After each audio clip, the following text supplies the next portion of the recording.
2021년 2월 17일 이현종 기자의 군기탱천입니다. 먼저 이 영상을 시청하시는 분들은 붉은색으로 되어 있는 구독을 눌러주시면 감사하겠습니다. 한 사람의 구독이 큰 힘이 됩니다. 본론에 들어가기 전에 어제 오늘 우리 사회에서 일어나고 있는 말도 안 되는 현상을 먼저 짚어보겠습니다. 현재 우리나라 국정원장이라는 자는 김대중 정부 때 김정일이하고 정상회담을 하는 대가로 4억 5천만 달러를 북한에 건네준 혐의로 감옥살이를 한 박지원입니다. 저들은 자신들의 개인적 영달을 위해서라면 그 어떤 매국적인 행위도 서슴지 않습니다. 우리의 가장 큰 주적한테 5천억 원이라는 어마어마한 돈을 갖다 준 행위가 매국 아니면 뭡니까? 이래서 미국에서 박지원이가 모자 장사할 때 같이 접촉했던 박사월이라는 필명으로 김형욱 회고록을 집필했던 김경재 전 국회의원이 박지원이는 다른 것도 안 되지만 국정원장은 더더욱 절대 돼서 안 되는 사람이라고 절규한 바 있습니다. 김 전 의원은 박지원이가 미국 뉴욕에서 대낮에 차 안에서 한국에서 건너온 여성과 무슨 이상한 짓을 한 사실도 많은 사람들에게 목도된 바 있다고 폭로한 바 있습니다. 그런 자가 어떻게 그 뒤로 국회의원을 계속하고 국정원장까지 할 수 있었는지 도저히 이해가 안 갑니다. 이런 이상한 좌파 정부여서 가능한 일인가 봅니다. 정상적인 국가에서는 도저히 있을 수 없는 일입니다. 그런 국정원에서 요즘 그 무슨 짓을 했습니까? 부산 서울 선거를 앞두고 장난을 치려고 그러는지 이명박 정부 때 국정원에서 조직적으로 민간인에 대한 불법 사찰을 했다고 주장했습니다. 이에 야당에서 김대중 노무현 때도 했다고 주장을 하자 그때는 한 직원의 개인적인 일탈이어서 법적으로 문제될 게 없다고 돌려냈습니다. 지나가는 개가 없고 김정은이 말처럼 삶은 소대가리가 웃을 말도 안 되는 발표를 했습니다. 이들은 둘러대기는 잘도 하는데 실력이 없어서 그냥 억지 언어를 동원해서 국민을 어거지로 이해시키려고 합니다. 저들은 과거 정부가 한 짓은 블랙리스트고 자신들이 똑같은 짓거리를 했다는 지적에 대해서는 체크리스트라는 허무맹랑하게 국민을 우롱한 바도 있습니다. 저자들은 무슨 희귀한 용어로 잘도 둘러댑니다. 자신들의 행위를 감추기 위해서는 민간인 사찰 문제가 드러나자 문재인 정부는 민간 사찰 DNA가 없다는 무슨 유전자 용어까지 동원한 바가 있습니다. 이게 현재 이 나라 정부가 하는 짓입니다. 여러분 짜증나죠? 그 얘기는 그만하겠습니다. 그럼 오늘은 작년에 자살한 박원순 전 시장과 관련된 얘기를 해볼까 합니다. 박원순의 나쁘끄러운 자살과 오거돈의 부하 여직원에 대한 치졸한 성추행으로 인해 이번에 선거가 치러지는데 그 비용이 무려 800억 원 이상 들어갑니다. 이 모두가 더불어당 소속의 단체장들 때문에 우리가 낸 세금, 즉 국민 돈이 들어갑니다. 모든 국민에게 이렇게 손해를 입히고도 제대로 된 사과 한마디 하는 놈이 없습니다. 오히려 부끄러움에 못 이겨서 자살을 한 자에 대한 칭송만 늘어가고 있습니다. 여기에다 무슨 여성 시민단체 출신이라는 더불어당 국회의원이 피해자에게 2차 가해를 했다는 가족들의 주장에 대해서도 더불어당은 무슨 조사도 하지 않고 아무런 조치도 하지 않고 있습니다. 저는 죽은 자에 대해서는 더 이상 말하지 않겠습니다. 오죽하면 얼마나 살아갈 자신이 없으면 얼마나 부끄러우면 자살을 하겠습니까? 그런데 지난 설 명절 며칠 전에 박원순의 부인이 썼다고 추정되는 편지가 무슨 세상에 공개된 바 있습니다. 박원순이한테 부인이 있었다는 사실을 저는 이 편지를 통해 알았고 많은 사람들도 그렇게 알았습니다. 그런데 그 편지 내용이 참 가관입니다.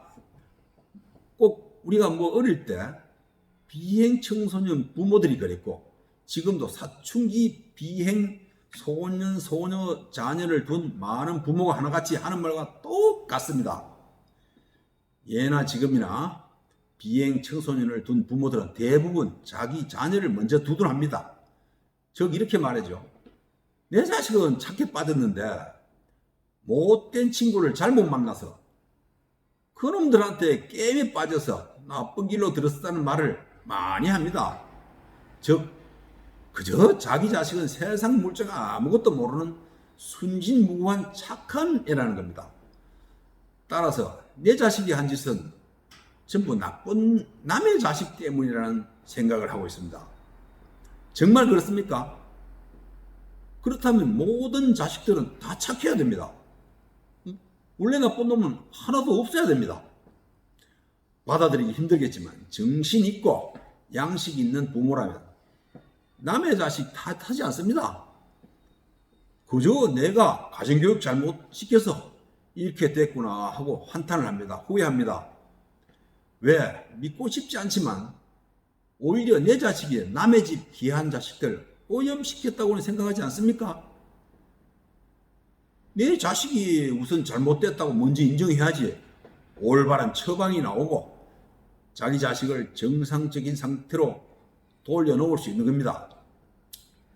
이번에 공개된 그 편지가 어쩌면 그렇게 흡사합니까? 10대 청소년이 한 짓도 아니고 최고의 지성이라고 내세우면서 말로는 온갖 꿀발린 소리만 외치고 살았던 놈들입니다. 그런 위선을 사실 받아들이기 좀 어렵겠죠. 그 편지 내용을 간단히 인용해 보겠습니다. 이렇습니다. 나의 남편 박원순은 그런 사람이 아닙니다. 똑같죠? 비행청소년 부모가 하는 말하고. 이어서 저는 박원순의 삶을 끝까지 믿고 끝까지 신뢰합니다. 박원순 정신의 본질은 도덕성입니다. 저와 우리 가족은 박원순의 도덕성을 믿고 회복시켜야 한다고 생각합니다. 이런 해명과 칭찬 그런 내용입니다. 그런데 거기에 도덕성으로 인해서 죽은 사람이 도덕성이 왜 나옵니까? 하기야 부인이야 남편을 믿고 싶겠죠. 절대 그런 이상한 짓을 할 위인이 아닌 도덕적으로 이상 없는 사람이라고 생각하고 싶겠지요.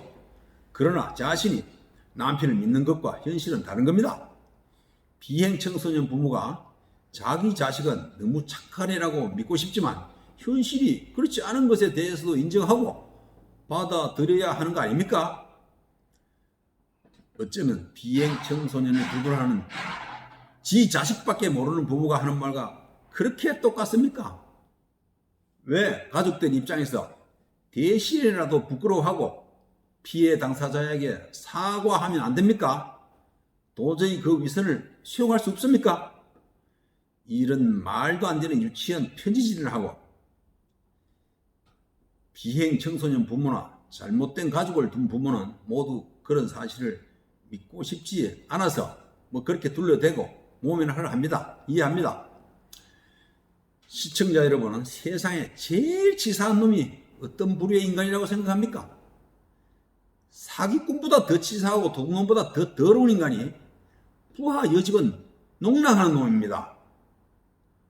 부하 여직원은 상관 입장에서 평소 접근하기가 아주 쉽습니다.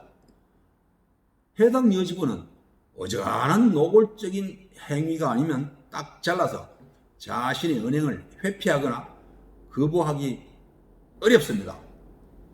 시비를 이용한 그 위력과 위세로 부하 여직원을 건드리는 놈을 어떻게 뭘로 두둔할 수 있단 말입니까? 더군다나 이를 외부로 피해 여성이 알리는 것은 어지간한 용기가 없어 못합니다. 이러한 행위는 모든 인간에게 공통적으로 적용되는 현상입니다. 여기에 이번에 서울시장 나간다고 설치는 우상호는 한술 더 뜨고 있습니다. 박원순 시장은 혁신 모델이었고 민주주의와 인권 동지였다면서 자신이 박원순이라는 마음으로 서울시 정책을 펴나가겠으며 박원순의 정책을 개성하겠다고까지 헛소리를 했습니다. 경상도 말로 일마들 이거 완전히 맛이 간 것 같습니다. 아예 박원순으로 인한 피해자는 안중에도 없습니다. 힘들게 버티고 있는 여성 피해자는 중요하지 않고 그저 부끄러워서 세상을 자신이 없어서 자살한 사람이 중요합니까? 개성할 게 얼마나 없으면 그런 이유로 죽은 박원순을 개성하겠다는 겁니까? 그럼 성추행 같은 것도 뭐 개성하겠다는 겁니까? 뭡니까 이거? 참 일마들 정말 할 말을 이렇게 만듭니다. 이런 정신 상태에 있는 자들이 뭐 시장을 하겠다고 설쳐대는 세상이 됐습니다. 모두 이제부터라도 정신 똑바로 차려야 됩니다. 세상 보기가 부끄러워서 자살한 자의 그 정신을 개선하겠다는 그런 자들을 국민이 정신 차리게 해야 합니다. 그것이 이 나라를 바로잡는 길이라는 걸 알아야 합니다. 감사합니다.